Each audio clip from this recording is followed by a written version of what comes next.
Thank you for downloading episode 13 of the Conqueror's Corner podcast. Today is Thursday, June 17th, and your favorite podcasters are now GM ready. This week, I'm here with Jared Hey, have you all seen this taken stuff in the mission? and Ascended Chatosero. I've finally graduated and become a chronicler now. Super exciting. And we are going to fill your next 90 to 100 minutes with the Destiny news of the week. Before we let the dogs out, make sure you subscribe to our podcast on Spotify and iTunes and any other major podcast platform that you use. And also, I may have broke the iTunes functionality earlier, so please let me know if it's not showing up for you. Podcast Connect is smarter than I am. After that, unsubscribe, resubscribe, and then unsubscribe, and then resubscribe, so we can trick the algorithm and move us real high up on the leaderboards. Leave a 5-star review on iTunes. We'll read it on the podcast. Follow us on Twitter at DestinyCCPod, where we have links pinned to the podcast as well as to the Discord server. Join the Discord server so we can meet up, game together, talk about Destiny, and take questions for the mailbag. Lastly, be certain to enter the giveaway before the end of the month, where we are giving away either Beyond Light, Shadowkeep, Forsaken, or equivalent silver. The very easy to enter contest details are posted in the Discord and on Twitter. Be sure to screenshot and tag us so we can make sure you are entered. Chad, let's get weird. Oh, yeah, it's time to get super weird. Okay, so the week started. You go and do your override, and we dropped into Expunge. And that's the first thing that Bungie talked about. They talked about the new Expunge mission and told everybody to go do it. Go and do it. So there's going to be a little bit of spoilers from here. So I'm going to give a spoiler alert right now. Major one. If you haven't gone and done it, it'll take you like 15 minutes. Just go and do it. It's super interesting, super fun, and lots of good stuff that I'm definitely going to get into a little bit later. But first off, it looks like the Expunge mission is corrupted. There's taken stuff everywhere. You can see all that kind of taken orbs floating and stuff like that. They show a cool picture of the harpies and stuff. So we know Savathun's in here with some Korea going on. And then we now, after the mission, see that the city is becoming divided, and the Korra gives Osiris a complete access to the Vanguard archive and info from the hidden. So Osiris has been kind of sus. I know that Jared's been eyeing him since Season of the Hunt, for sure, since Segura went down. And beginning of this season, I was kind of feeling it, and now I'm definitely on his side on this one. Yeah, like he befriended Crow pretty early on. Like he found him and got close to him and took him under his wing, and gave him a shit, gave him some armor and a lot of stuff. And like it's kind of weird that like Osiris, that was such about doing stuff the right way and knowing about people's past and the stuff that happens, like he was like all for him. And then also, at the end of season The Chosen, whenever he wanted to bring the Crown of Sorrow back to the tower or wherever so we could study it, that kind of didn't seem like a smart move, but that's what he wanted to do. And a lot of the dialogue that's going on this season, like at the end of one of the overrides, he's like, "Oh, I would never let that happen," or like, "That's not my plan to let something happen." Like he's the one in control, like he's the one making the decisions. So it's just, stuff's not adding up with him. Yeah, there's definitely he talks about capturing Korea, and Misrax is very reasonably it just says no. We have to exterminate it. You can't capture this thing, and even if you could, how are you going to contain it? It's a huge Vex mind. You can't control it. We just have to destroy it.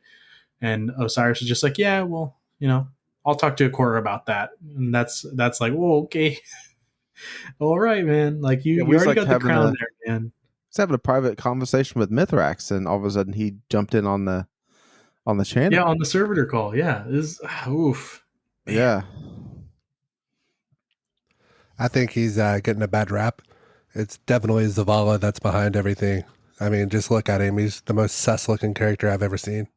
Okay, hold on. First of all, Osiris has been the only character that's been involved in every season so far. Zavala hasn't been in this season at all. Akora has only been in this season now. Crow is not in the season anymore. It's been entirely Osiris. Osiris has been the only main character that's been in every single season starting in Beyond Light. So that's, yeah, I mean, he's the only one. Like, if he's a main character in the next season also, come on. I mean, you're probably right, but you got to remember, like, Osiris has been my dude for like 6 years now, 7 years or something. So I hate to see it go down like this. To me, the red herring was when Ikora was talking about giving Osiris like full uh, opening to all the data and all the logs and everything. I was like, well, that's probably a red herring, that he's probably the bad guy, which is unfortunate. Uh, like I said, I hate to see him go down like this. Definitely eager to see what this season brings out, and man, hopefully at the end of this summer we get a trailer or two about what happens when Witch Cream's coming out, and kind of what we see with the timelines going towards and stuff like that. So a lot of stuff to look forward to here. And speaking of stuff to look forward to, next week at Reset, GMs are finally back. And the first week, plug one, adept version will be dropping for us to go chase those rolls, and we be disappointed every time we don't get the rolls we want. No, you guys will get them. I won't. But it's okay. Yeah, us not being the fusion guys, and you being the fusion main wanting your god roll. So back on the 22nd, and what you got to be 1335 power level to get in. So that's including your gear and your artifact. So if you're not there yet, try to spend this week, get some of the seasonal challenges done, get into the raid, get those +2s, grind out that power to get in there to gild your title or get Conqueror for the first time. And so, as I mentioned, plug one's week 1. And then next week it's Hung Jury, and then the sniper rifle, the Uzuma RR4, Uzume, whatever it is. I probably mispronounced it. But on January 13th, they're changing up the rotation a little bit. It will be the same 3 weapons again, but on the 4th week, they're bringing back the ones from last season, which is Palindrome, Swarm, and Shadow Price. And that will all be on the same week. So it'll be a 4-week rotation. So if you wasn't able to get GMs last season and you're wanting some of those adept versions of those, good luck getting the rolls, but you should be able probably to get maybe 1 or 2 of them if you grind a lot that week. Yeah, so things to remember. So you need to either be, like, basically you have to get +25 over the hard cap. So the easiest way to do that is probably to get +16 or +17 on your artifact, and then get like 8 or 9 on your pinnacle. I was looking, and I believe it was 125 or 126 on your season pass got you to +16. So that should give you an idea of where you need to be. Look at each week on the seasonal challenges, specifically the last 2 weeks. The ones towards the bottom were like a ×8 XP bonus on those. So I would look for those, then try to prioritize those, because I turned one in and went up like 3 levels on my season pass. Granted, I had like my bonus for the first 5 levels or whatever. So just remember, if you're not there, you can make a lot of progress this week, next week, just cranking out those seasonal challenges, because you'll remember next week, even though they open on Tuesday, you have the whole week to do it. So you'll still have a whole nother week of seasonal challenges to get you there, like for the weekend, and then you can work them out over the weekend. Yeah, Titans dust off those Ursa Furiosas, and Hunters, the Omninoculus, and the Dragon Shadows, and the all them PvE exotics that we love to use. And we'll be taking you through our loadouts as we go through the next 6 weeks, gilding our Conqueror title to enjoy it for 3 weeks before they take it away again. So, well, at least next season we'll have a new way to gild it. That was in the TWAB, so I think that'll be pretty exciting. So hopefully we can get it gilded in like week 2 or 3, and then hold it the rest of the season. Yeah, it'd be really nice if they didn't wait till week 6 or 7 to put Grandmaster strikes back into the game. All right, Another thing they brought back, or new thing they brought in, is a Destiny toaster, and that is due to a goal met of last year's GCX event for children's research from First St. Jude Hospital. And you can get that in the Bungie store, and it costs you about $85, and then taxes and handling after that. And it's pretty cool when you put in a piece of bread. It gives you the Bungie tricorn logo toasted on it. You also get a pretty cool in-game emblem. If you're looking for some fancy toast to be unique, or put it up on the mantle, it's a pretty cool looking toaster. So if I got it, I probably wouldn't even use it as a toaster. It'd just be a decorative piece. So that the emblem that it has, is that one of the Black Armory emblems? Because that's kind of what it puts me in the mindset of. That is the Black Armory emblem. Yes, that is correct. I paid attention. Yeah, my main question that wasn't answered in the TWAB, notice that it comes with a sandwich holder. Oh yeah, as well as the toaster. So do you think that thing can hold like a double decker? I think it's going for more single deckers. Yeah. But hey, how about you buy it and find out? Yeah, I'm sure you can if I bought it, Scooby Doo it. I was thinking more like was it Yogi Bear that stole everybody's sandwiches and picnics? Yeah. But the emblem is far and away the coolest part on that. So, and that was during the GCX event that was raised for, and that's also going on right now, right? Did it start today or does it start tomorrow? It's been going on. It's been going on this now. last week, yeah. Yep. Mm-hmm. I think it started on Monday. Lots of good stuff going on. Did you guys pay your $55 entry fee for charity? I did not. I didn't know my life events if I was going to be able to get into the space station, or a lot of people I wanted to watch. I was working during the time they was doing the streaming thing, so I wasn't able to get in there. Do Same some stuff. here. There were a couple of specific streamers I wanted to watch, but it was people that were on during the day and during work hours, and I've been slammed, and I get home and I just want to grind out some Destiny and go to bed, so I didn't have time to really watch any of them either, since I'm gaming with you guys. So I can't have a stream going on or, rewatching that. But being an adult and working like 50 hours a week kind of sucks. And then we got Father's Day this weekend. So I'll be celebrating that. So I know I wouldn't be around this weekend. So hopefully next year we can all go, like actually physically go. That'd be cool. That'd be sweet. Yeah. But all right, wife, guess what? Guess where our vacation's going this year? We're going to Destiny Con. Yeah. Dog, this is a no wives trip. bros before wives. Okay, but what if we can talk our wives into going along with us, and then they can do their stuff and just leave us alone? That's true. As long as there's multiple wives, they can go do their own thing. Send her to Harry Potter land or something. All right, Chad, you got like a year to meet someone, get engaged, and get married. Get out of here, dog. All right. You know what? I'm going to move this on to our weapon breakdowns. We're going to start off with the class swords for today and then move on to some playlist weapons. But I'm going to start off with the Crown Splitter. It's been shown to be an absolute monster of a weapon. And it's definitely, it's interacting with the what's the mod? Accelerant? Energy Accelerant with the void damage on it. So it's absolutely smashing enemies, and I've been watching people use it in Override and just completely deleting yellow bars with it, and it cracks me up to no end. I haven't gotten a good one on my Titan. I have one, so I can do some shenanigans, but once I get a really good one like this one right here, we're looking for Jagged Edge. Heavy Guard is the only thing you can get there, but that's fine. And the third slot everything's fine. Everything's good, but you want Vorpal.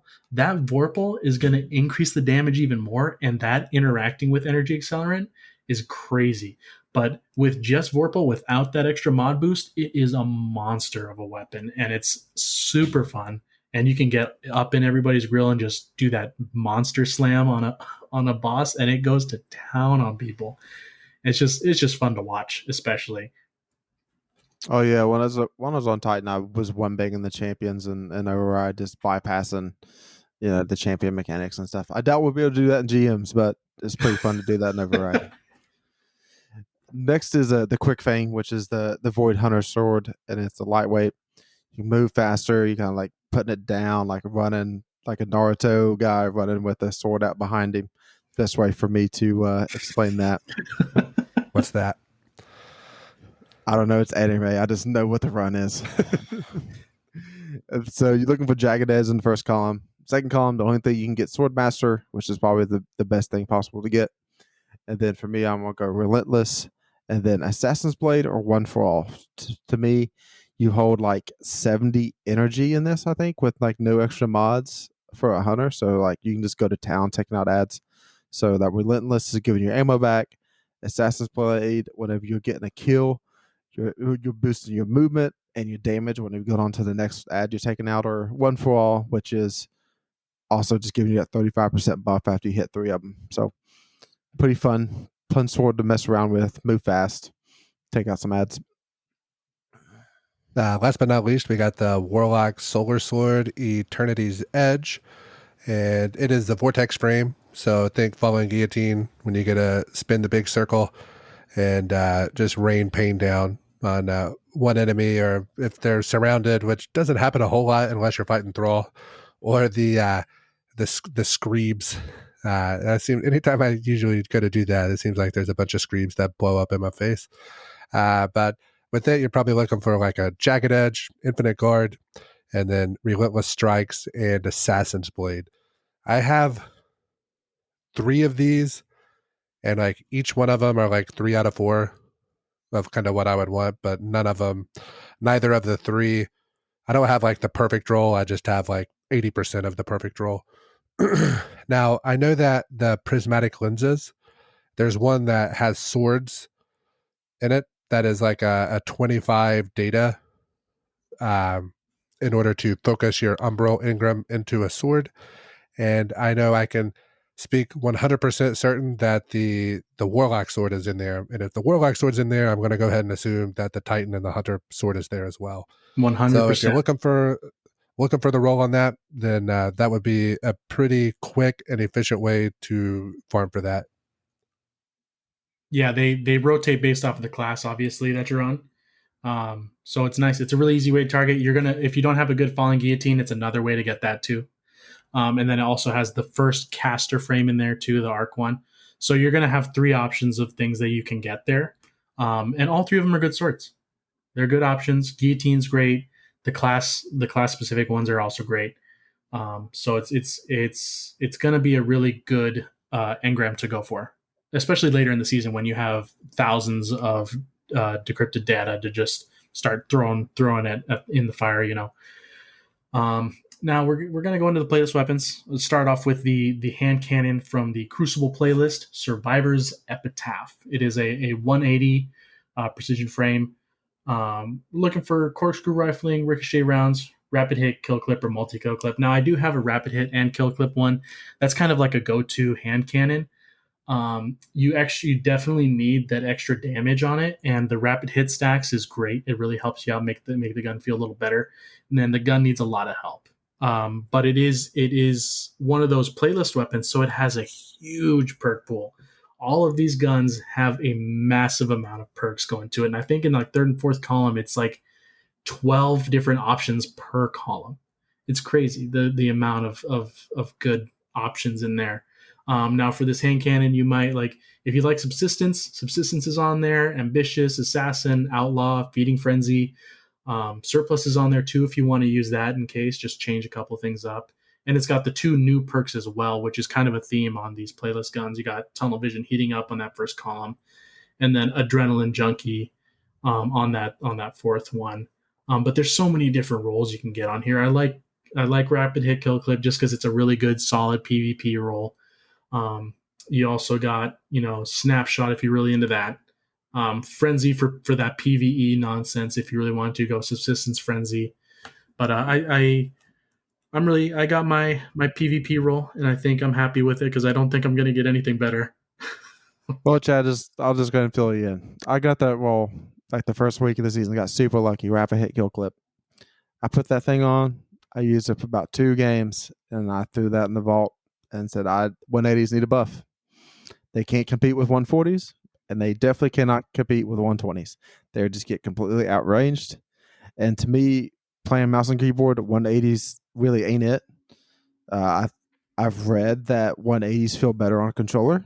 So the people that like playing controller, this might be the hand cannon for you to use that you really enjoy. But to me, 180s just ain't it. And the meta right now on Steam is 120s and a little bit of DMT and 140 hand cannons mixed in there.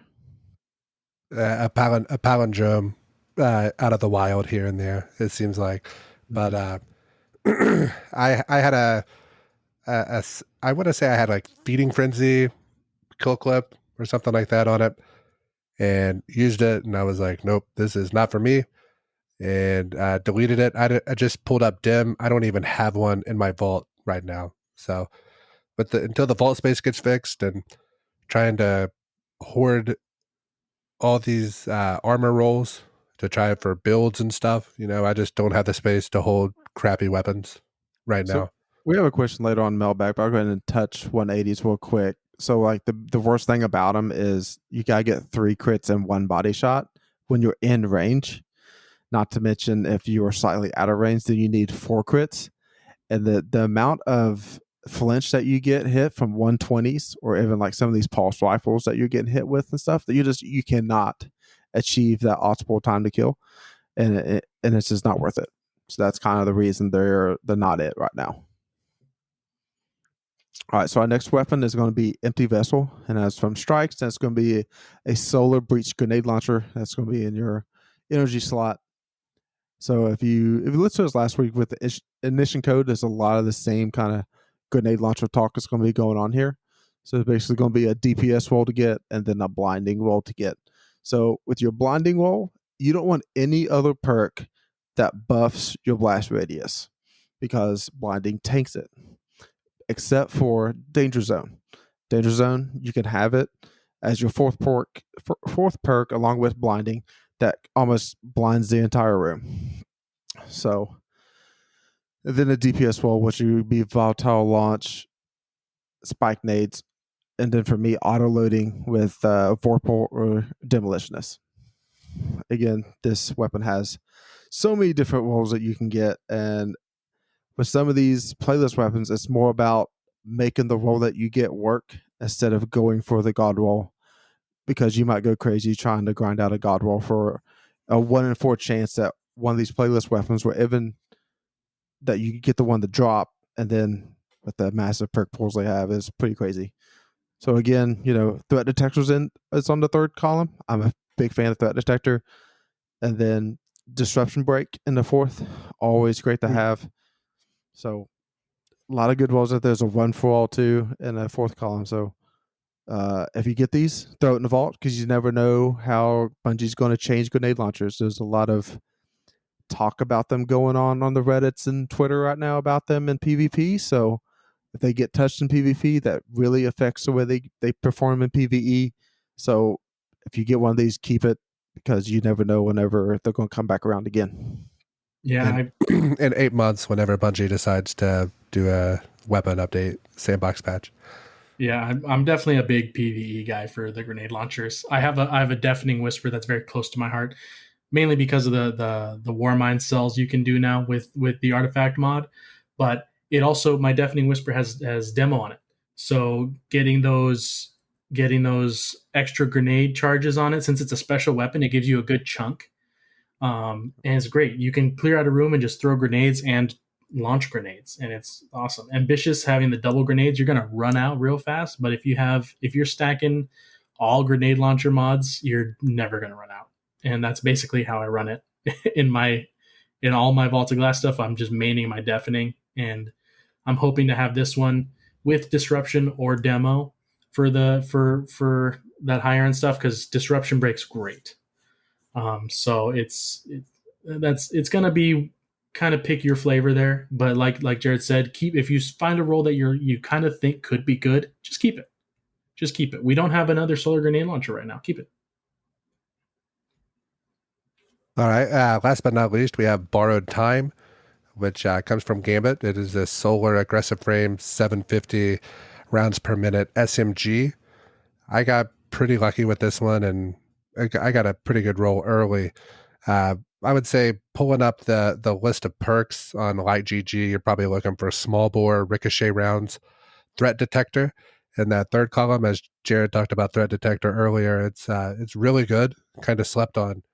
But then in that fourth slot, you can get frenzy, rampage, one for all, kind of a lot of different ways you can go here. You can get dragonfly, demolitionist, wellspring, swashbuckler, rampage, surrounded.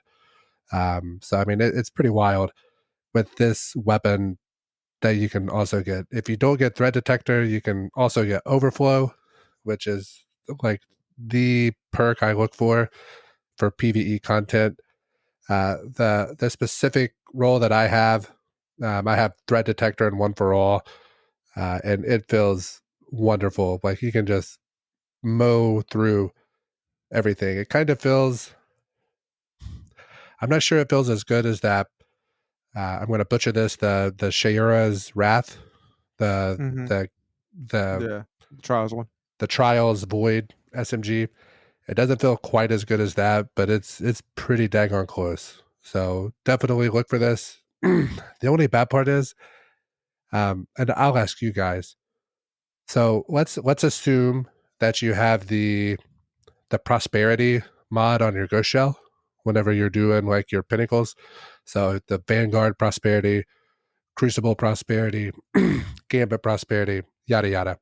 Let's assume you have that on and you're doing your 3 games for your pinnacle drop. How many of these weapons were you seeing drop per character? I think I was getting around 2, sometimes 3, and 3 total games. Okay, Yeah, and that wasn't that wasn't necessarily this season's weapon, right?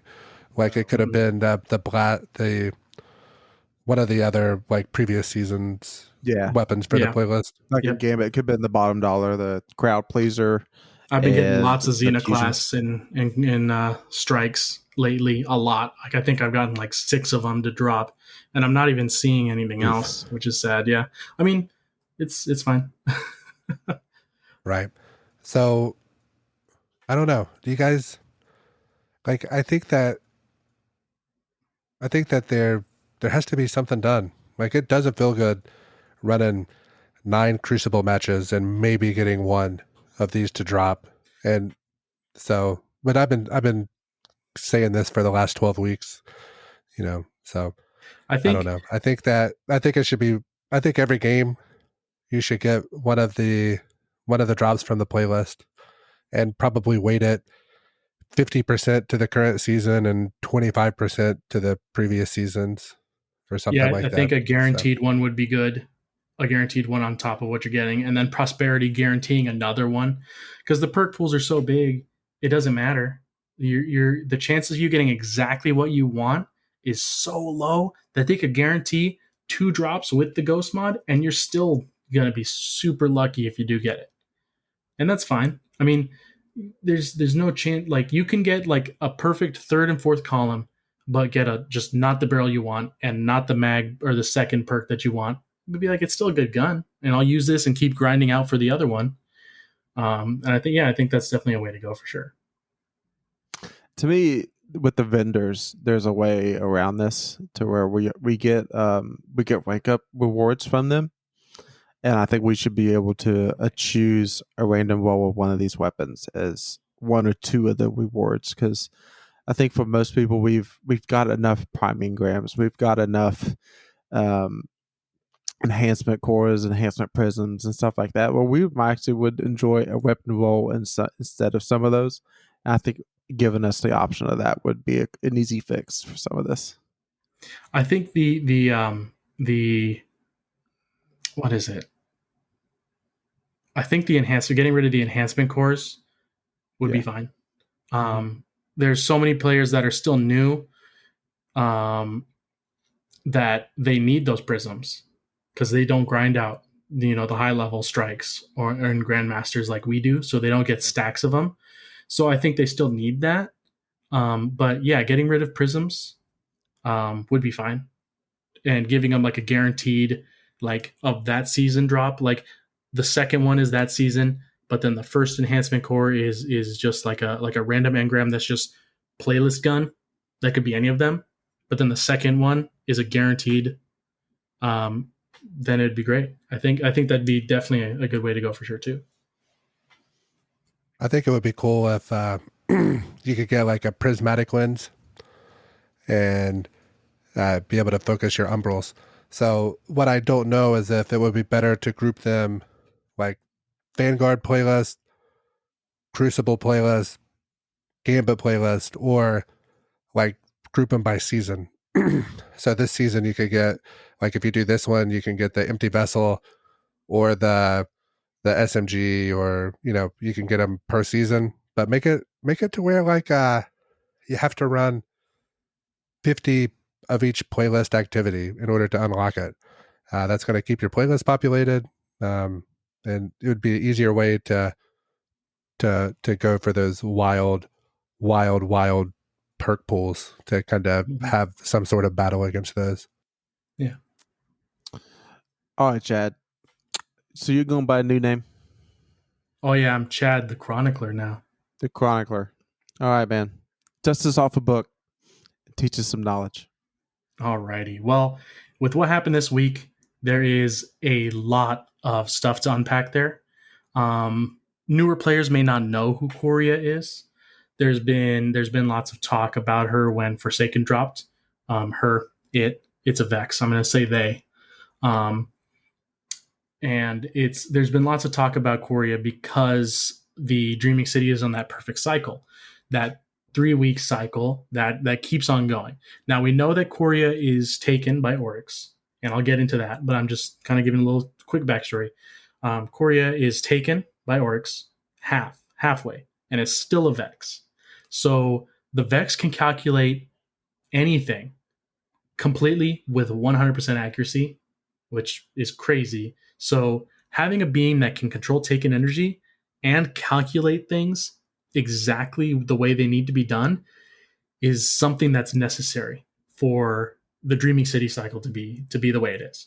Because these NPCs that give you like the weekly mission have the exact same thing happen to them every third week.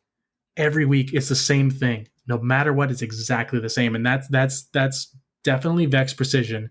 And since it's taken, it's gonna be Coria based, which is what we've been thinking for a long time. Now, we also know that Riven was taken by Oryx, but was working on her own since Oryx died. We think that Savathun was behind the both of them.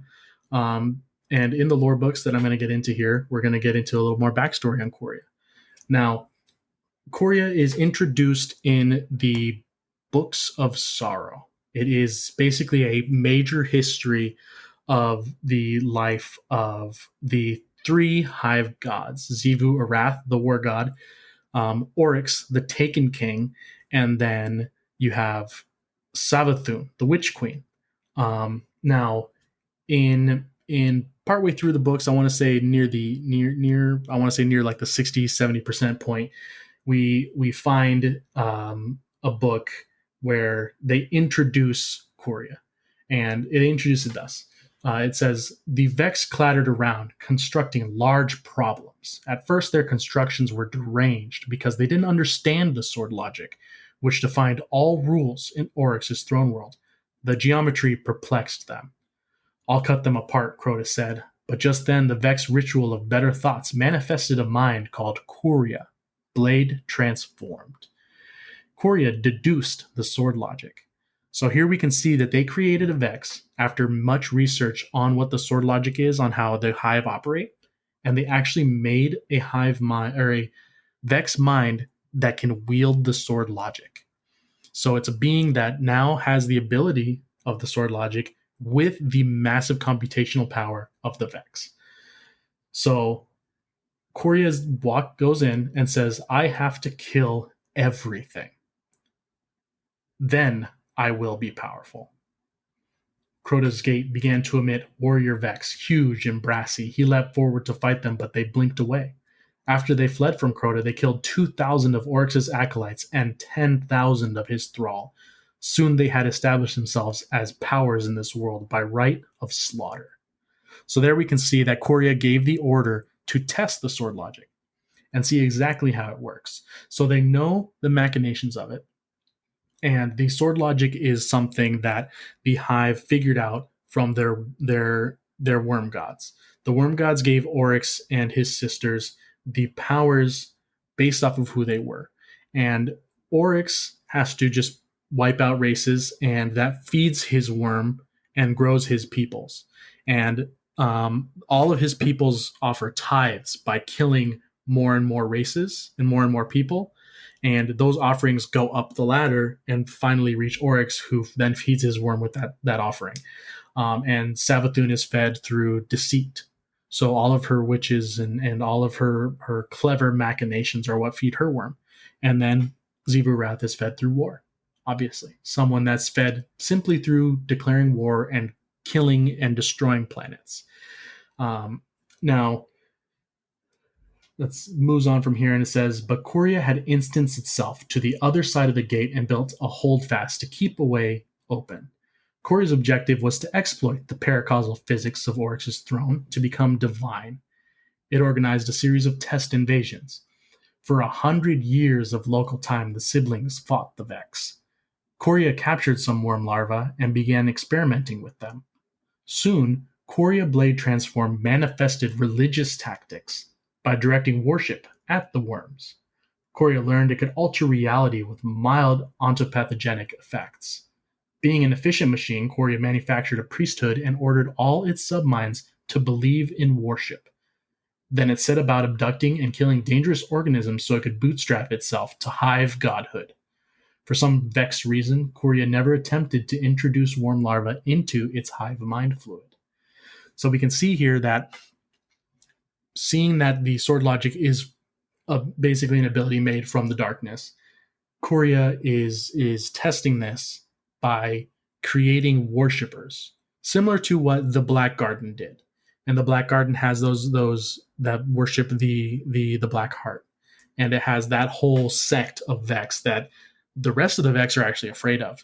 They're afraid of seeing these other Vex corrupted by darkness, worshiping them in a way that makes no logical sense.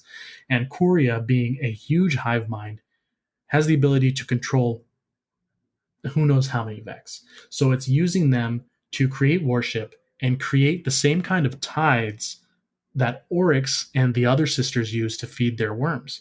But the worms did not tell the Vex to consume them like it did with the sisters. In order for the sisters to gain power, they consumed the worms, and that's what gave them those abilities. But Coria doesn't do that. It simply offers them tithes of destruction and offers them worship, similar to what Oryx does, but outside of its own body. Now, at the end of this passage, there's another line that states Savathun was laughing because she had tricked Crota into cutting that place. So it was Crota's fault. He was tricked by Savathun in order to create an opening into the throne world that allowed the Vex in. So Savathun was behind that in the first place. So that deception obviously made her much stronger. Now, it moves on after hundreds and hundreds of years of war. It goes on to Coria, and it says Coria knows it cannot win. It notices that there are powers inside of Oryx's ship, since it is a throne world in and of itself, that resists everything that it tries to do, and Oryx himself is irreducible. He refuses to submit to any of the simulations that Coria can do, and none of the simulations he can do actually are actually possible. It cannot, for some reason, fathom Oryx's true power. Every time it tries to simulate Oryx, it actually makes a smaller, lesser being of itself.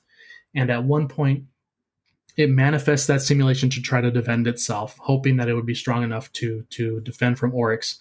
But Oryx looks upon Coria and actually looks at this simulation and says, "You've made me as I was. You have made a tiny Orash." Orash is Oryx's original name back when he was a tiny little being before taking in the hive and taking in the worms and becoming what he is. Orash was his original body. So all of the simulations that Korea had actually created Oryx's original body because it didn't have the power of darkness to simulate it. It only knew how to simulate what it could see, and it saw the original Oryx as it was. So Oryx then talks to this simulation, and he tells it, "I am what we wish we were.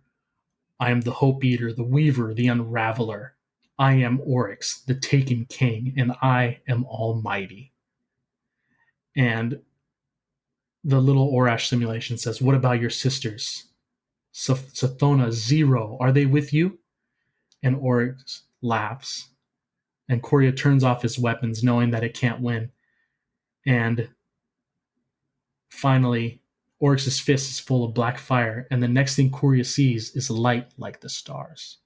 So that's when it finally takes Korea. Now, Korea has a meeting with his sisters, and he turns to Savathun and says, "I have a gift for you. It's a Vex I captured. Korea Blade Transform. It made an attempt to puncture my throne. I thought you might enjoy studying it." Oryx pauses, digesting. And then he says, "Korea contains a vexed attempt to simulate me. It might generate others. You, perhaps Zivu Wrath. I've left it some will of its own, so it can surprise you."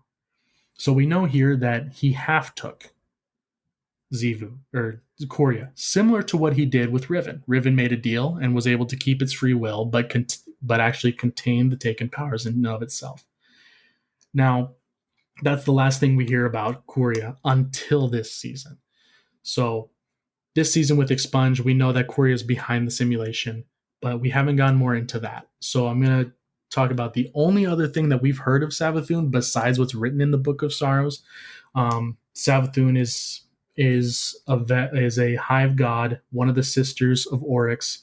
We don't have a lot of information besides what's told, but we have this lore entry that popped up this week.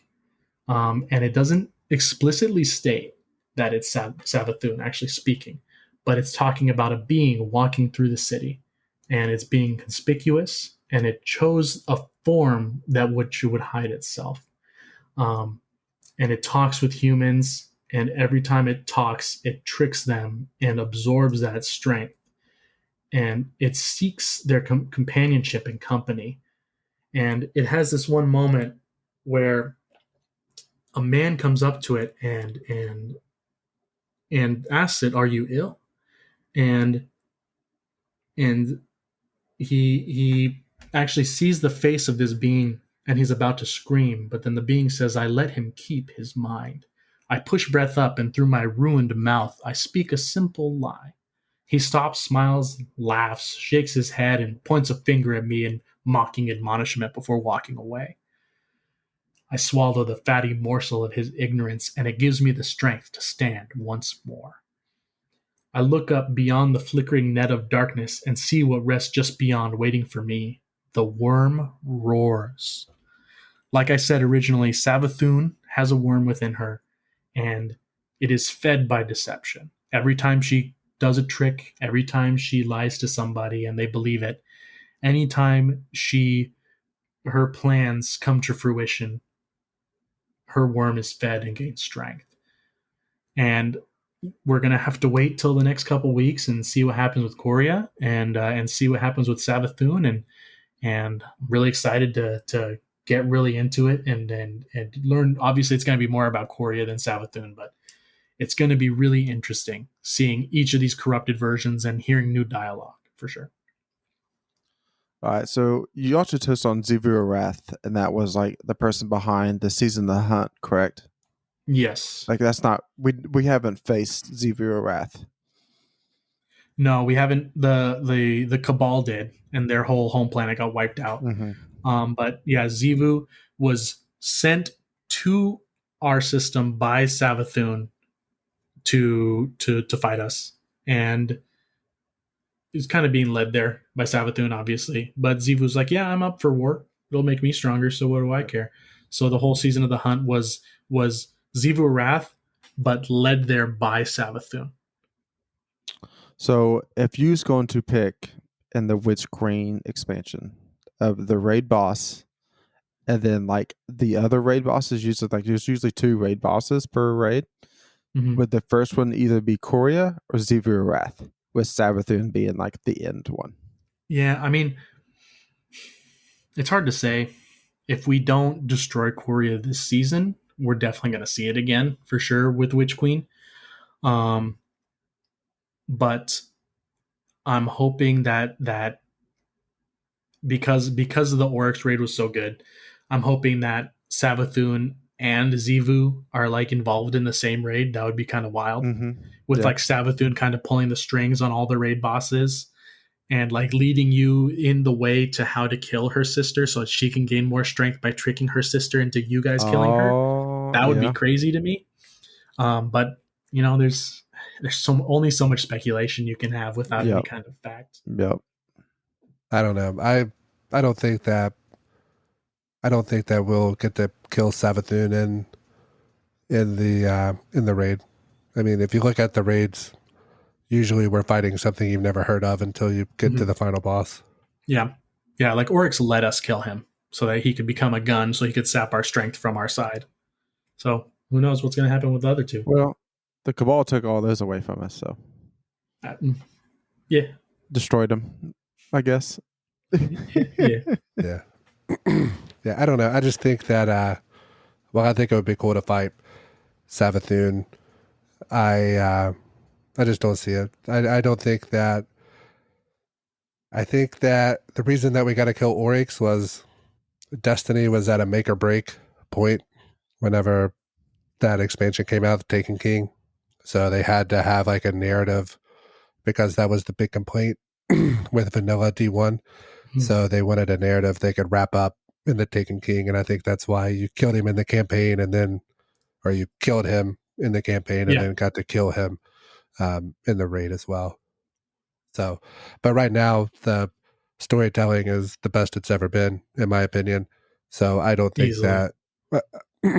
I think we'll fight something we've literally never heard of, and that's unfortunate because I think it'd be cool to, they at that point it'll be 15 or 16 months of lead up, like just this year, not counting like all the mentions in the war before this year.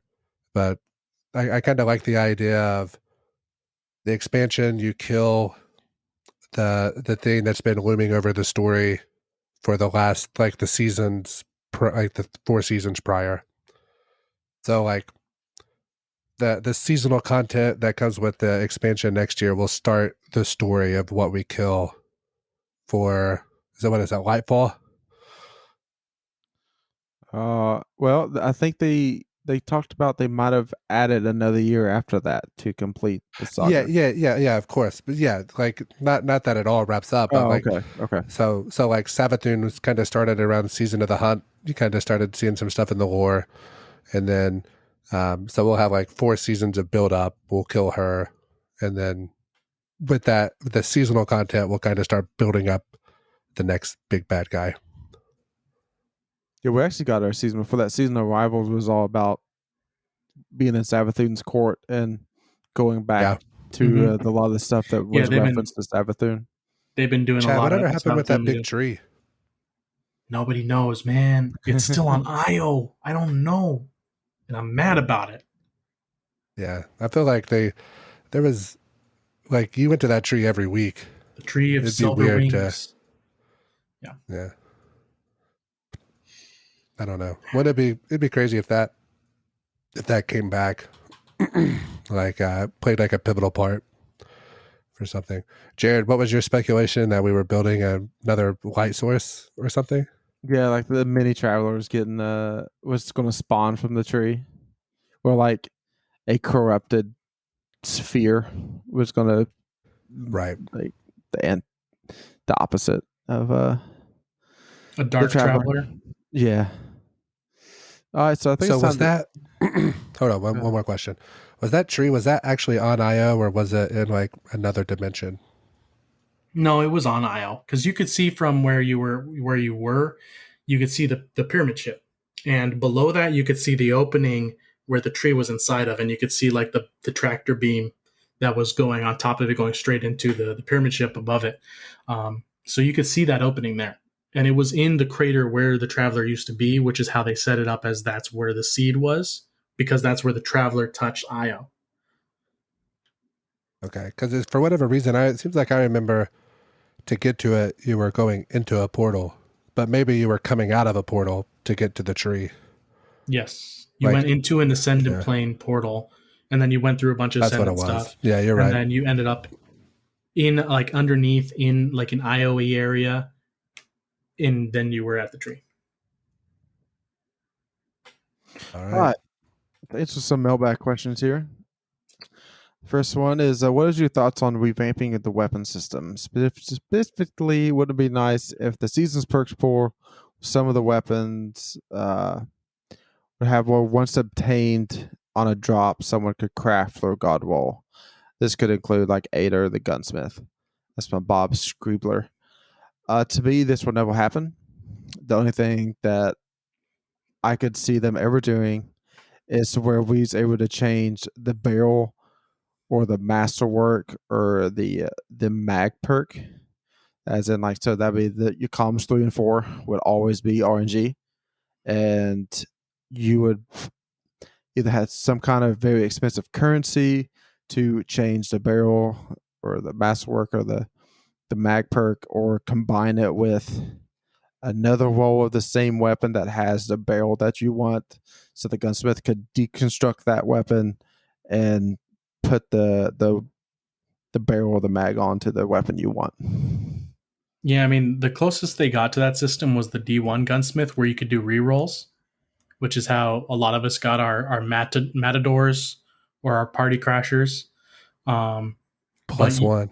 yeah, but it's that system was, and they admitted it was a hard one to do, but everybody had the same roll. But you had to spend so much currency and be super lucky to get exactly what you wanted.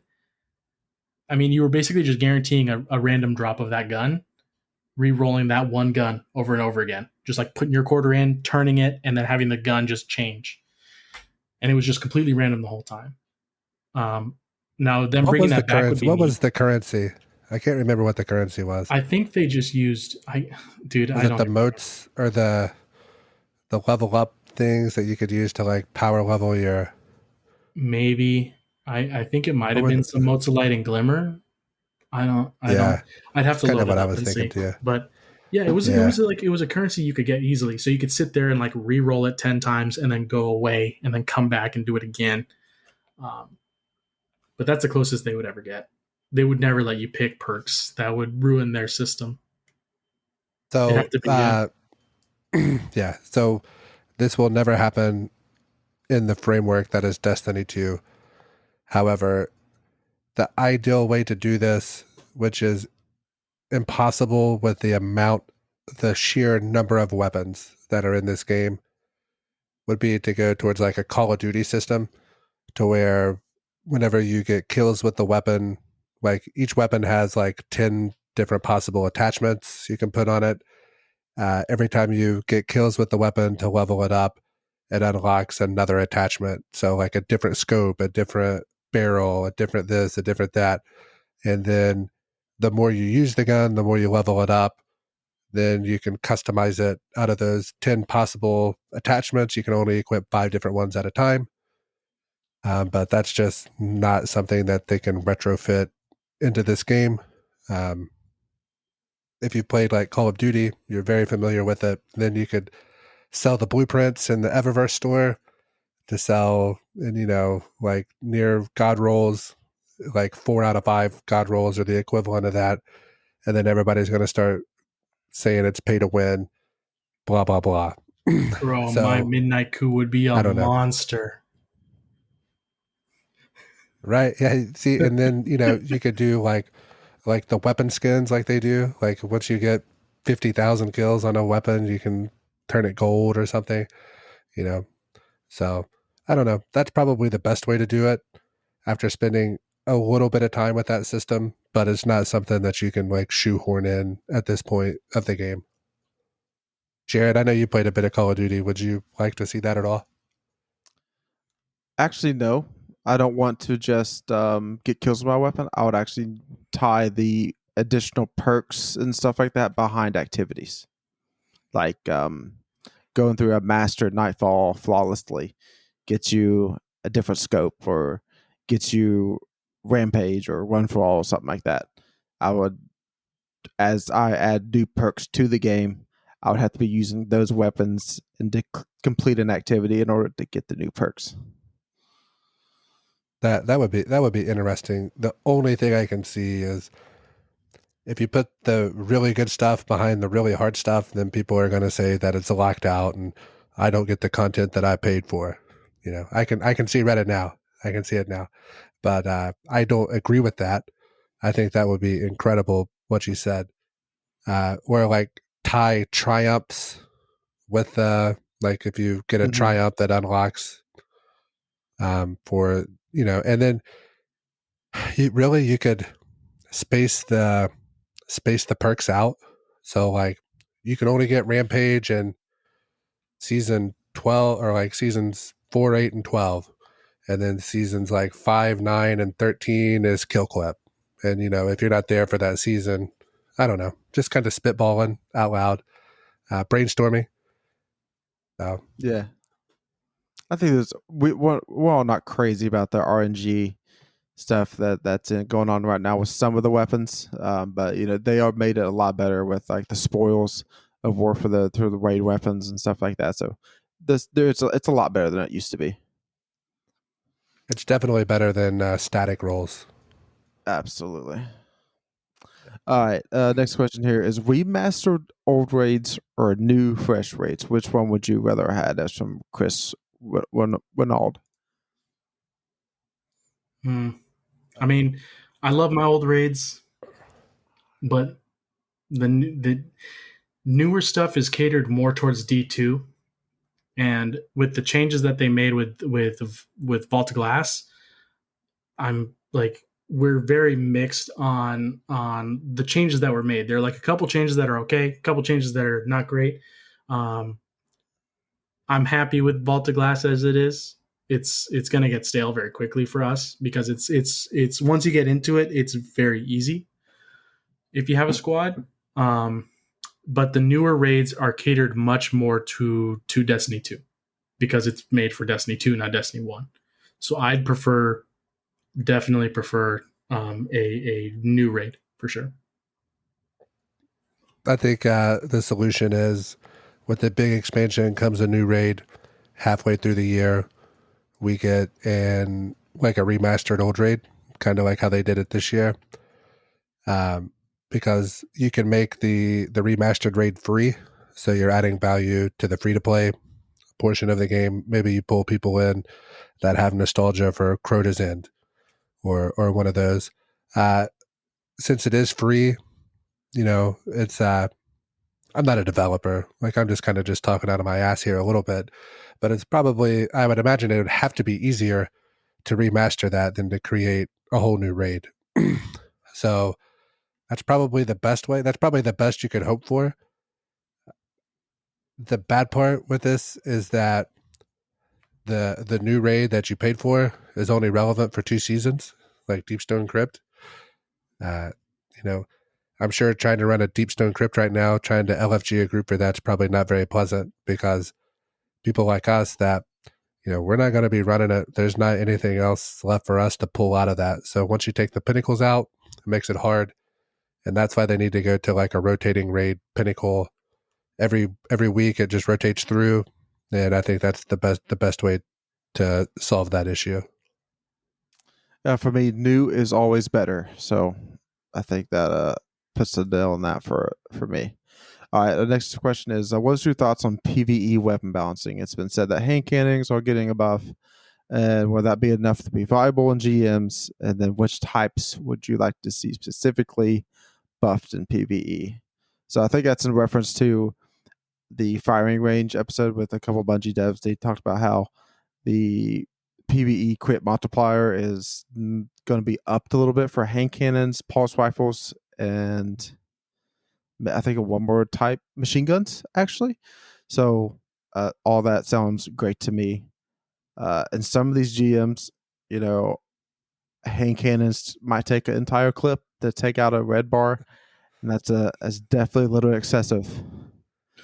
So, Yeah. I remember at one point last season we were counting out all the crits. Like, well, that one took 13 crits from my hand cannon to kill that red bar. Definitely. So yep.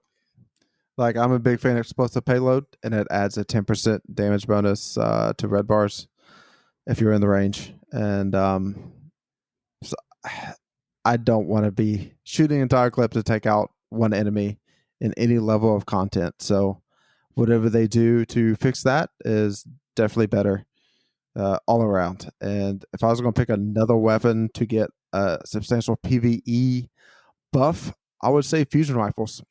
They see That's what I was gonna say. no play. They're horrible. in-game. They're horrible in PvE. The They're just reservoir burst is the only thing that makes them playable, but not even that much. Makes me sad. I don't know. you know, I don't know if they need to make them in order to crit. Is because that's like not what the weapon's designed to do. It's not.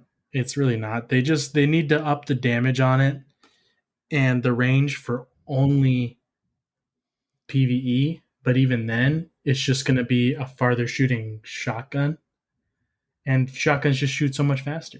You just get up in someone's face and go bang bang bang with the shotgun, and the thing's dead. So why use a fusion? I don't know. it'd be cool. It'd be cool if they made like an exotic fusion that.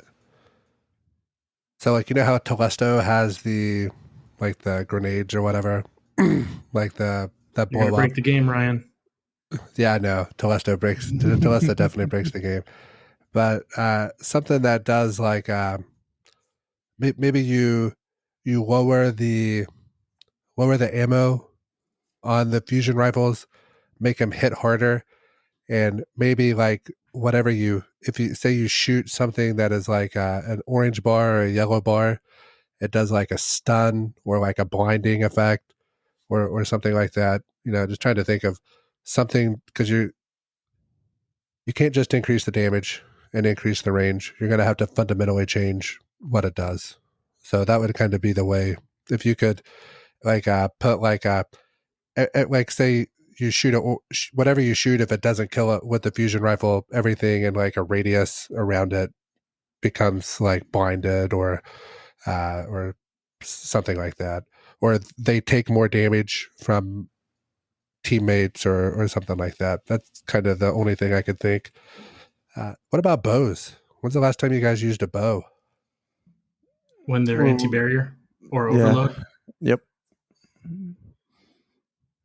That kind of sucks because the bows actually feel pretty sweet whenever you kind of use them, but they're just not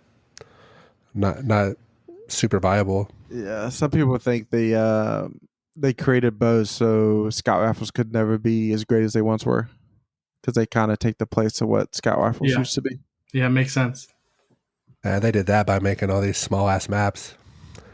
Well, even in PvE too. Yeah, scout PvE rifles for and- sure. Yeah. Yeah, I'm okay with using the bow, once every 3 seasons when it has a anti-champion mod on it. And other than that, that's the only time I ever care about them. Yeah. All right, next question is, are the devs going to rework some of the old exotics? It's pretty lame to have perks that activate when a teammate dies. I agree with that. Whenever Yes. somebody else has to suck for it to work. Like, or what about the one where I can't even remember the exotic, but I saw it and I laughed, to where like whenever you revive somebody, it gives a like an overshield, or Yeah, it the gives Titan helmet, Yeah. the precious scars, I think, Mm-hmm. something like that. Yeah. But you res somebody, you both get overshields, and then you have a tether that keeps the overshield strong. So with that one exotic, if they just add increased in-air accuracy on that helmet, everybody be running that in the Crucible. Yep. That's all they have to do. If you added that and radar is always active, you like, okay, I'm fine. Yeah. Yep. I'll wear it. Things Quit like being such a knucklehead. that. Hey, man. It doesn't see play anymore for a reason. All right, here's the next question. What would the next raid layer be? And then it's kind of like got some multiple questions here. What would be the next time lost weapon? And then I've been hoarding my spoils of war for a Fatebringer. When should I go for my God Wall? All right, next raid layer. I don't think. I think they switched up to dungeons over raid layers now. Yeah. So if I was going to add I something hadn't to a thought about raid, that, but I think you're right. I hadn't realized that that's what they did with the dungeons, but that's yeah. 100% right. Because the first dungeon we got came after Last Wish, the Forsaken, Shattered yeah. Throne. Yeah. Yeah. God, you're so smart. But if I was going to add a layer It's all the slash crayons. dungeon, I would actually add it to Deep Stone Crypt. I imagine there's some parts of that we haven't fully Yeah. explored. Oh, I know. To, There needs to be a dungeon in there because there's like Yeah. doors where you can go in and go left instead of going to the right to the raid. I want to know what's on the left. Yeah. I want to go into the left. I'm going to say something controversial. I don't care if I ever step foot in that raid ever again. And the reason is that Sparrow part. I hate that Sparrow part at the beginning. If that's the part you hate, then I can just skip it every time we want to play that raid, and that we can But dude, start up at it still takes like it's still, if everybody is on their game and nobody's dicking around, that you're still looking at 10 minutes to get to the first encounter. That's what I'm saying is if you want to play that raid, I will sparrow through and get to the first encounter so that you don't have to touch it. I feel If like that's your after you only got qualm with it, the title for the raid, you should just be able to drop in on the first encounter. it should give you a checkpoint where you can click on it and just be like, I want to do that all one. the time. Yeah. Yeah, that'd be dope. And then the next time lost weapon, I'm taking that as in what raid would they give a master version for? What's the next one? And my guess would be Last Wish, because I feel like we're going to be going back to the Dreaming City for something. So Mhm. they One would can probably, hope. yeah. Oh, it's heavily hinted, my friend. 15th wish win. As in going for a Fatebringer, Vogue hard mode comes out in July, and that's when the time loss versions come out. So potentially at the raid chest at the end of the Atheon, if you can get time lost rolls out of that chest, that is the time to go for the Godwall Fatebringer. Mm-hmm. Yeah, if we can get a time loss version, well, once we can confirm whether you can or can't out of the chest, that's the one to do for sure. Because then once you confirm it, great, go for the time loss version. Because then you get the adept perk increase for masterworking it. And if not, then go for it then. Just save it for now and then hope. All right. So with that, I would say if you're hoarding the spoils, save them for the exact reasons already mentioned. Also, if you're wanting to efficiently hoard the spoils, I would wait until not the next reset coming, but the week after that, whenever you can do the Templar with the challenge to where you get 2 chests there. So that's kind of what I'm holding out for. I figure we'll probably get a squad together and sit in there for maybe 90 minutes, 2 hours, and get a full inventory full of those and just have them ready to roll. Honestly, I haven't been terribly concerned about chasing the like certain rolls on the weapons here or even in the Nightfalls because I'm waiting for the adept / time loss versions, which I think I'm not sure how I feel about that. You know, like I've done just one Nightfall per character per week solely for the Pinnacle and the 100K completion. I don't have a single. I think I got one of the plug ones randomly, wasn't even chasing it. So that's kind of taken some of the knowing that something better is coming makes me not care about what's there now. Have you guys been like that at all? Absolutely. Yeah, definitely. and I don't know if this is where I will ever come around, but maybe some of these weapons that have an adept version that you are able to grind out a very strict currency to upgrade that weapon to the adept version. If I don't Now, know if I haven't taken the time, but does the adept version and the regular version, are there any other perks you can get? it's Like, are the there different perks bottomless on the brief adept? celerity thing that Yeah. is Okay, in the last Yeah, it gets column. yeah, yeah, that but toggleable one. there's never like a one for all on one, but on the adept version, but it's not on the regular version. I haven't No, paid that much attention to not it, to be honest. not anymore. Mhm. The only thing that happened was a couple seasons ago in trials when they changed the perk pools of some of the weapons that things got funky there a little Like Eye bit. of Soul. Yeah. Yep. But yeah, I what would hmm. So you would have to make it more rare than the Ascendant Shards, right?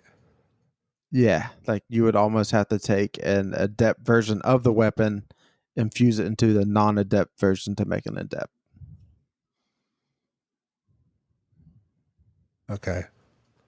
Maybe like 5 times. No, no. Like so, let's say I got the Godwall Fatebringer I wanted today. So then I go get a time loss version that I like more. I don't like, but I want my Godwall to be the time loss version. So I can take that time loss version and my original one and combine them to be the time loss Godwall. I don't know. I think that's easier than Ascendant Shards.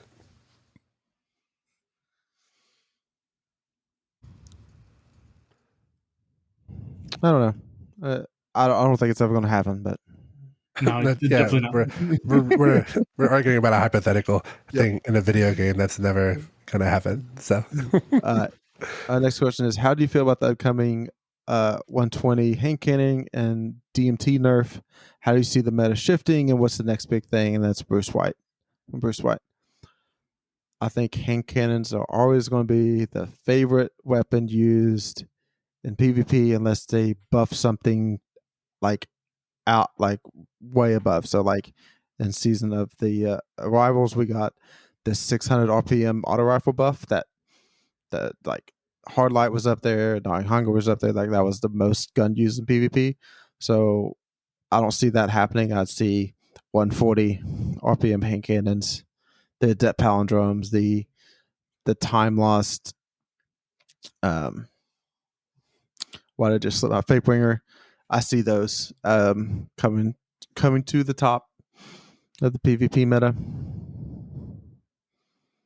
yeah, I mean the Destiny's iconic gun is the hand cannon. You know, like whenever you think of Halo, you think of battle rifle. You know, maybe a DMR depending upon like which one you played. But me personally, I think of the Halo One pistol or the battle rifle. Those are like the two weapons to me, and the energy sword. That's kind of the other one that I see in my head. With Destiny, I think of the hand cannons. Uh, you know, and whenever like I go to my dad's house and we go shoot guns, I always pretend like I'm shooting a hand cannon with the pistols. Like, Mm-hmm. you know, it's just how it is. So, All and right. DMT is cool, but it's busted, man. Whenever we were playing trials and we were catching the grenade launcher DMT combos, you could die, and everybody's just hovering up in the air and just blasting you with the grenade launcher, and then finishing you off with the DMT. That wasn't very fun. Nope. But that's the game they have created. They want people wanting to play in the air, and we need to bring them down. Speaking of bringing people down, that's playing in the air. Top Tree Dawn Blade nerf, yay or nay? And this is from James Stevens. For me, Yes, Nay, absolutely, nay. absolutely, 100%. yes. 100%. They are the top subclass used in trials. Yep. And they will be until something's done about it. Because They have the best mobility. They have some of the best regeneration, and their killing potential is extremely high. And that mobility is not even while they're in super. When they're in super, it's even faster mobility. So they're the best of all three classes in that subclass, and it needs to be toned down. I mean, they were I don't know what. still a top tier class whenever Stasis was at its highest powers. Oh yeah, they were still easily up there. Yep, and it's crazy to think that somebody that can freeze you is still not being played as much as that because of the mobility.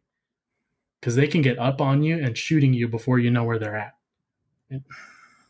Sorry, that's too much. It's too much. Listen, in the words of the great American philosopher Taylor Swift, haters gonna hate.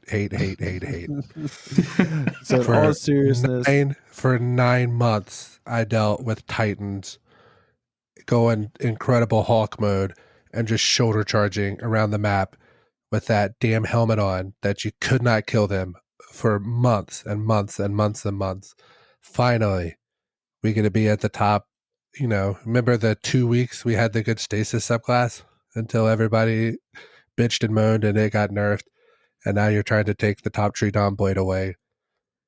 Does it need tuned down? Top tree Dawn Maybe. has been top for so long. You're trying to It's say been like it's so been a short long. window.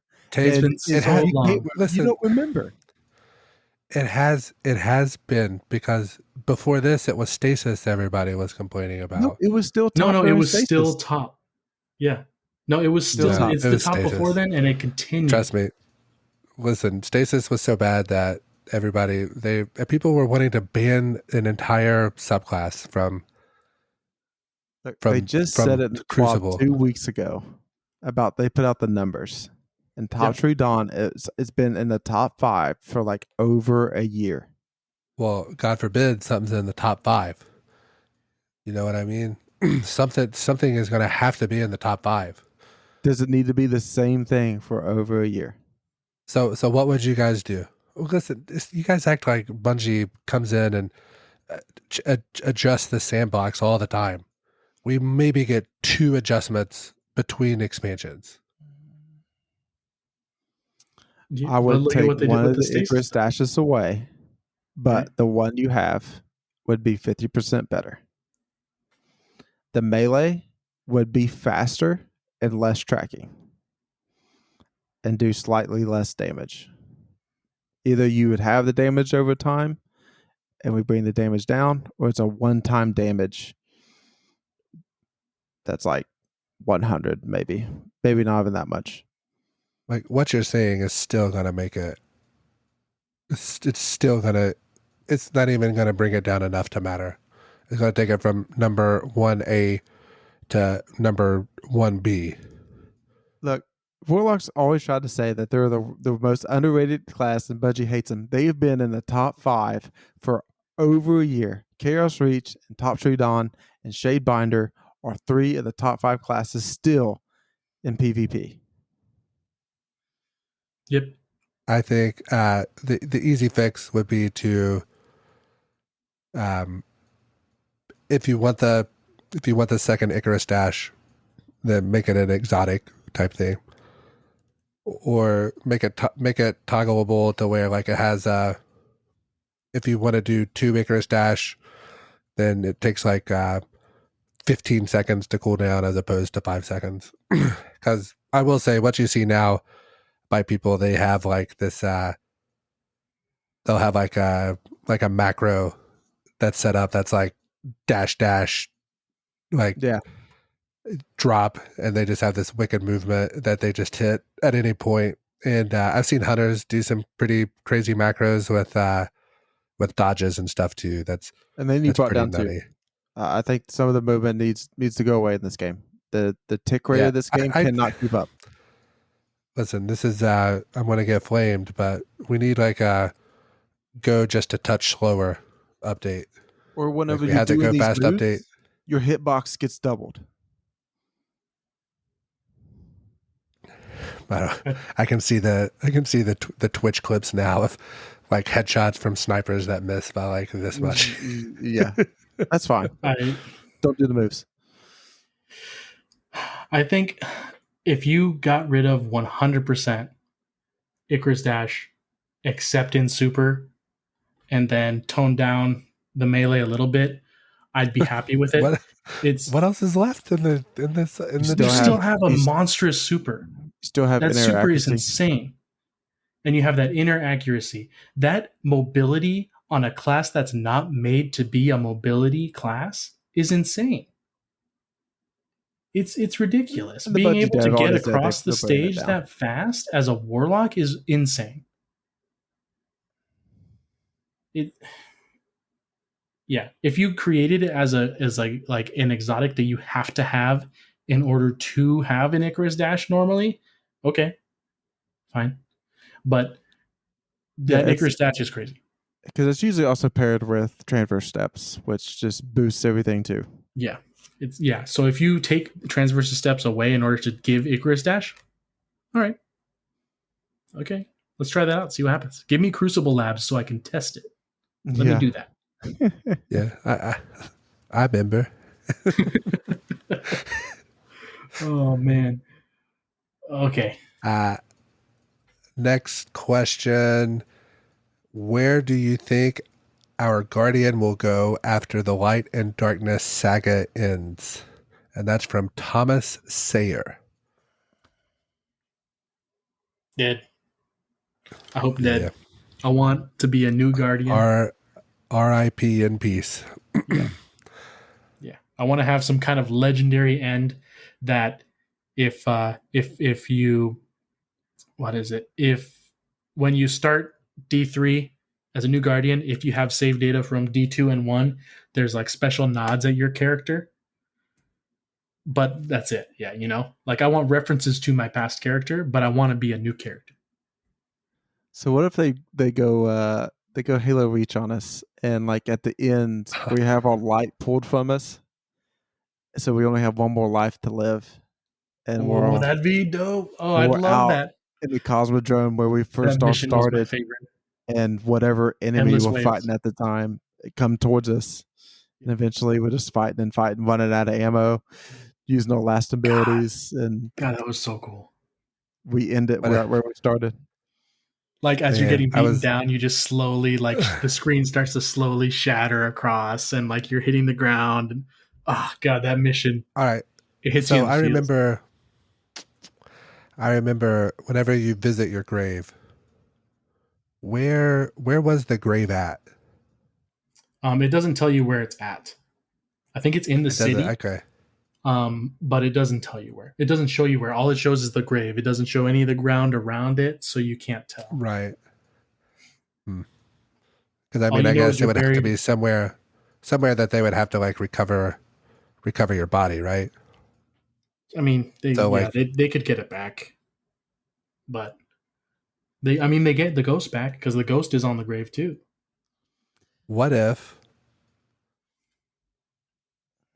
you don't die like valiantly, like fight? What if you don't die like via sacrifice? What if you have to be killed because you become corrupted?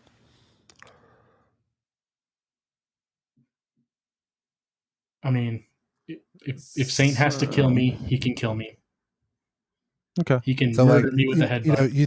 you think that we're gonna die because we lost it and we were fighting heroically to save everybody else and we sacrificed ourselves so other people could live. What if we like go like rampant like Cortana and Halo or something and like we get corrupted and we have to be killed.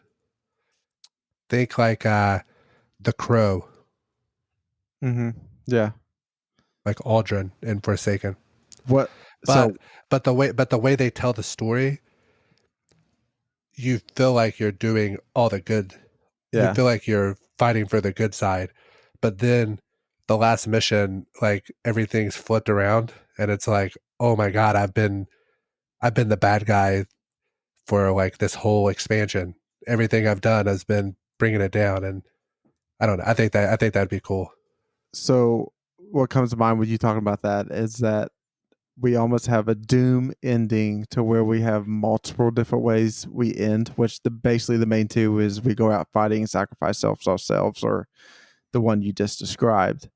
And that's how they end Destiny 2, is that you can replay it a bunch of different times and take different avenues, talk to different people, kill different enemies to only end up at 1 and 2 scenarios. Yeah. I tell you, I'm an ideas guy. I'm not an execution guy. I just come up with the ideas. Yeah. Yep. The way Jared's game is going to end is he's going to be blacking out, and the last image he sees is the drifter shooting him in the face. Absolutely. Are you kidding me? You think he's going to All shoot me? right, all right. No, you're You really right. think He's going to shoot you in the front of back, me? and you're going to fall Exactly. and see him, and then black out. Oh man, Man, I just got myself like pumped. Like I feel like I just verbally gave somebody the greatest short story of all time. Like the greatest novel of all time. I just gave for free in a podcast. All right. Why hasn't Bungie addressed the major issues in PvP, such as the lack of new maps, quality anti-cheat, horrific matchmaking, but continuously developing such things as seasonal activities, character skins, and endless stasis reworks? It feels like they use seasonal content to avoid addressing the game's core. That's from Josh Avon. Well, I can say that it depends on who you are to seeing what the Destiny game core is. There's lots of people that play only PvP. There's lots of people that play half and half, and there's lots of people that play only PvE. Now, what we do know is that they're working on a major game separate from Destiny, and we've kind of all brainstormed this here, that we think a lot of that asset, their PvP assets, are going towards that game at the moment, and they haven't hired enough people on to kind of make up for the fact that that's happened. So they're kind of putting a lot of work towards the seasonal stuff, but also the character skins and things like that are all they're all money makers for them. Adding new maps and stuff to Crucible doesn't do much to increase revenue, sadly. But I think a lot of, like I said, a lot of the assets are going more towards the new game, which is going to be basically only PvP. Yeah. From what I remember our conversations being. When it comes to the maps thing, I would blame 3 things. I would blame 1, COVID-19. 2, the rework of the game for the new gen consoles. That took a lot of work for them to do that. So I think, and then number 3, I had another point. Why did I forget it?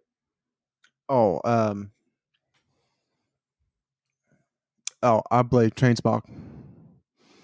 The amount of I forgot about that. Yeah, Trainspock. You got Trainspock instead of new maps. Jared, you're the level at which you hate Trainspock, I love so much. Why is this bug in the game? Well, that's what you get for being able to change the look of your chess piece. Exactly. You can I don't disagree. You're probably right. Is the sad part. I would say the reason that the lack of anti-cheat and horrific matchmaking, first of all, I'm going to assume that you play on PC based upon that. And the reason that we get seasonal activities, character skins, is because of money. If you follow the money, you're going to find out why we get what we get.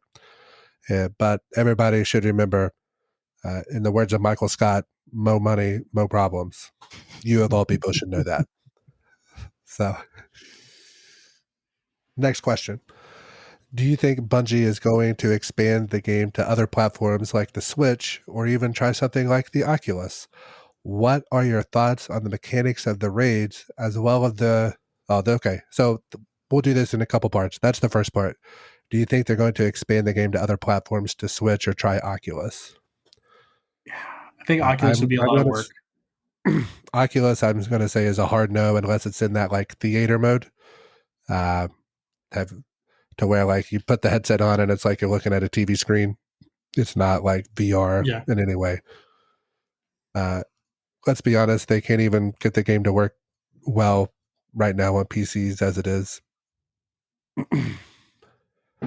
I do think that whenever this new Switch comes out, that's been rumored and leaked for the last 18 months.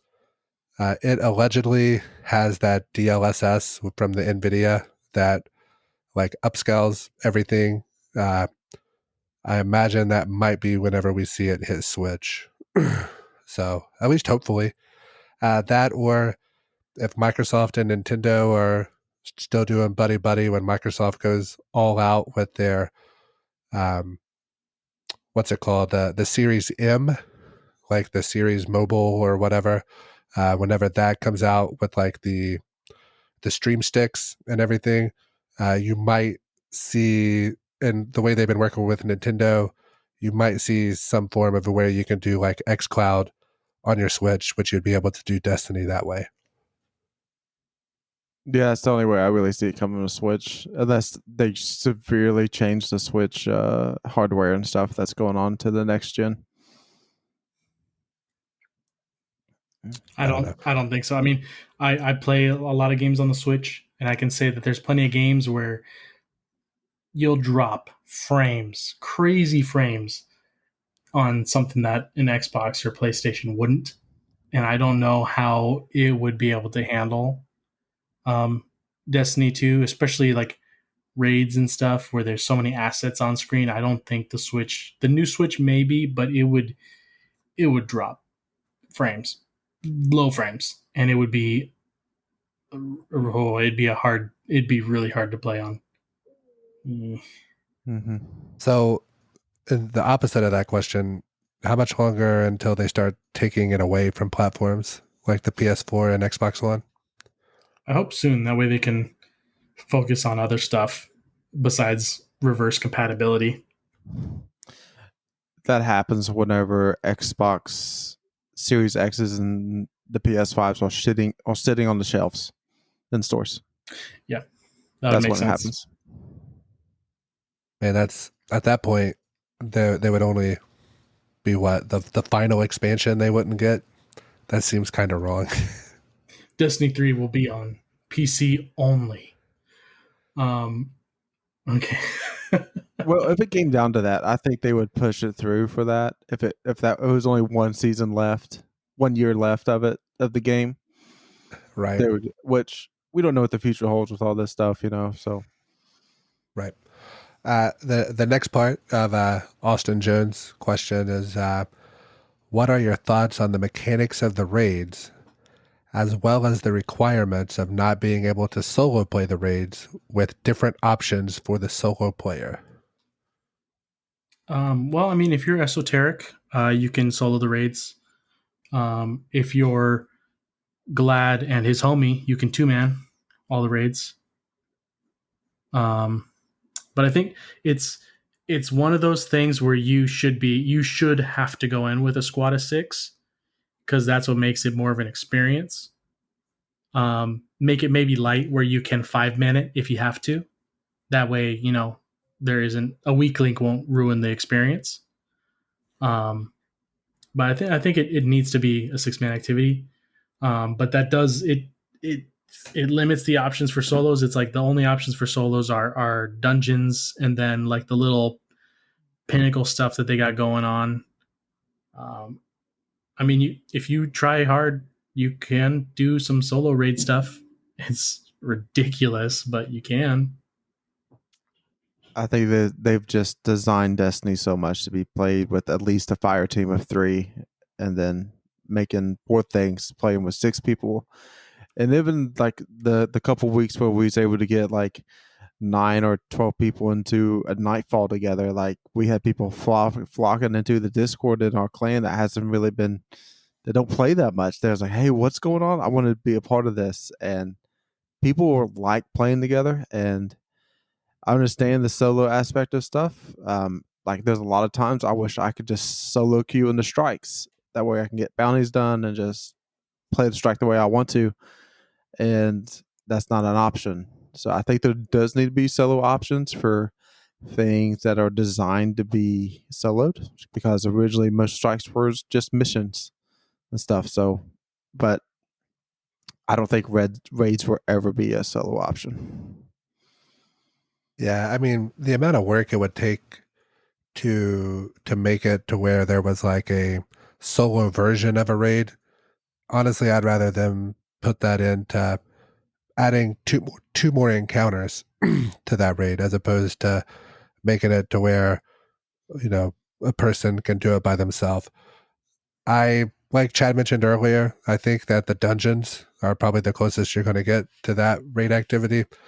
And if you're on PC, you want to raid, hit us up. We were playing with a guy yesterday from the Discord, old Blue Flash, was hanging out with us and playing, and we had a good old time. So feel free to reach out. You know, I would love to find a reason to go back through Last Wish and Garden of Salvation if somebody wants to get Divinity, or just reach out, let us know. Well, yeah, we like to think that we're pretty easy to get along with, and we don't have a stupid list of requirements or anything to play with. So join the Discord, add us on Twitter, whatever you need to do. Season And the 15 last- just around the corner, and it's crossplay. Yep. So Yeah, crossplay's coming up. To play with some people then. And it'd be dope to be able just to get on the Discord and be like, hey, need 3 for Vault of Glass, and then everybody come in. That's the world I someday hope to live in. Now, the last and most important question from Matt is how come pizza is round, cut into triangles, and put in a square box? And It's a hard one. I mean, according to Ryan's sensibilities, he didn't know that pizza was still cut into triangles. Yeah, in Eastern Kentucky, we still have square pizza. Not whenever I go to school, this pizza's in a rectangle. Whenever I order pizza from my local pizza establishment, shout out Giovanni, it's in squares as well. So, now if I want like a authentic New York slice, I'll go to the mall and hit up Sbarro's. Those are usually in authentic New York slice. Okay. Those are in. You just hurt triangles. so many people with that comment. I mean, it's just like how bubblegum shrimp and Red Lobster is like the epitaph of like the world. It's like it's everything you need in one place. Oh God.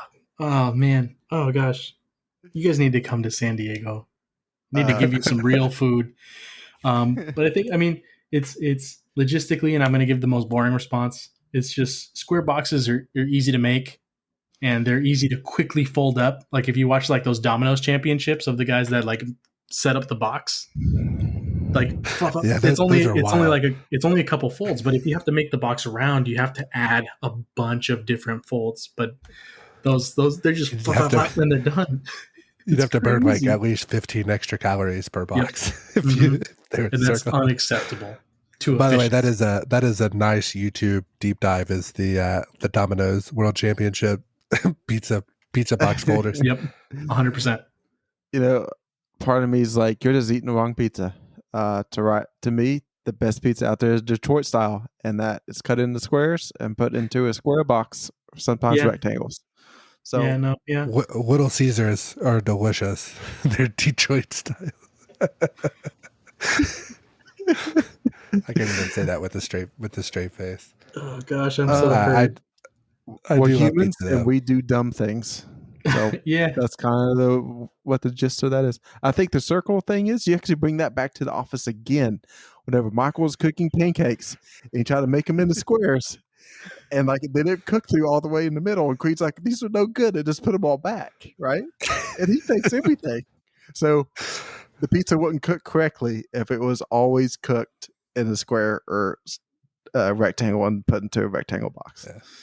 Yeah, join our Patreon where we have an office podcast where we talk about the office. Oh wait, that's this podcast every week where the office comes up. Yep. You guys have anything else? No. Looking forward to GMs. Read those lore books. Read them.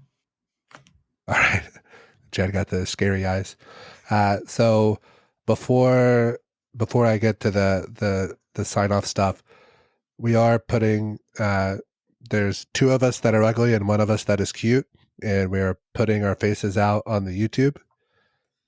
So hopefully I don't mess up putting that on there. I will put in the Discord and the the Twitter machine what the name of the channel will be, and we're going to start putting up the YouTube of our podcast each week. Don't forget to enter the contest to where we're giving away either one of the expansions or the equivalent of silver. I did see some pretty sweet deals for like $25. You could get Forsaken and Shadowkeep, like a combo pack. So if somebody wants those, I would probably do that as opposed to just one of them.